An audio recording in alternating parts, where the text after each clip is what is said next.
Today's Monday morning monologue is brought to you by the Modern Gun School. This is not the other place that thinks that they can take your entire GI Bill and run with it. This is an accredited online university. Whether you just want to learn a few things or you actually want to break into the firearms space, they leave you with options. Check them out at Modern Gun School. Let's get into the video. Yesterday, I told you that Kash Patel was assuming the role of acting ATF director in addition to his FBI directorship, right? He was only getting paid for one of them. And the concept there was that he was going to act as ATF director because he's already been confirmed by the Senate for FBI director.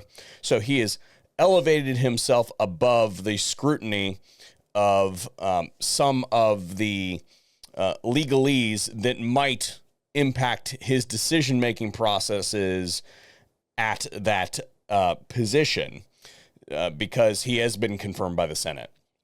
And then to assist him, he was going to put people in places that could not otherwise be confirmed. Well, this morning, last night, we received word that Dan Bongino has been put in the position, has been appointed by the president as deputy director of the Federal Bureau of Investigation. Can you get a candidate that there is no way that he could garner enough rhino support and leftist hack support in a Senate confirmation hearing to make it through that confirmation process? That is exactly the type of person that I want as deputy director of the FBI. So, applying that same logic to the ATF director, I'm hoping that we hear some deputy director of the ATF appointments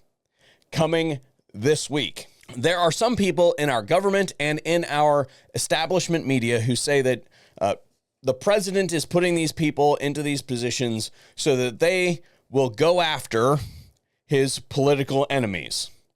And I would say that's probably unlikely. However, if they did, then it would be okay. And you're like, well, Kurt, that's terrible. That's a dangerous precedent. When the power swings back the other way, a lot of people on our side could be subject to that thing. And to that, I say, I would love to set a precedent that if you go to government and you do anything that isn't the squeakiest of squeaky clean, then you will go to jail.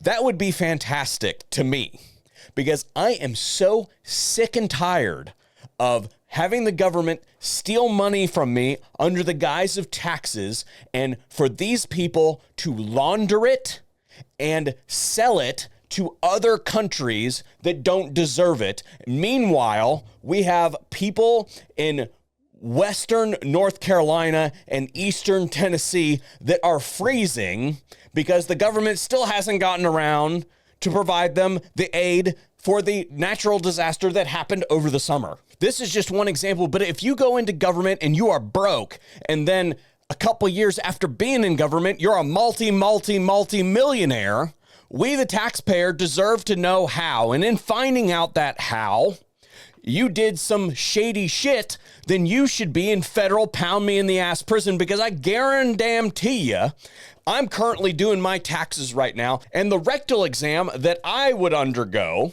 should I lose one of those receipts over there by our government, would be biblical. So if the dangerous precedent that we are creating is that it is a hostile environment to work in the United States government, and the culture there is that if you do anything wrong, even moderately bad, that you will go to jail, then that is a serious improvement in my book, because what we've been doing for the last several odd decades of corruption everywhere, fraud, waste, and abuse everywhere, and then people like me end up getting stuck with it and getting persecuted for it. Well, it's time to turn the tables. Thank you very much. And I'll tell you what, more than half of the country said that that's what they want.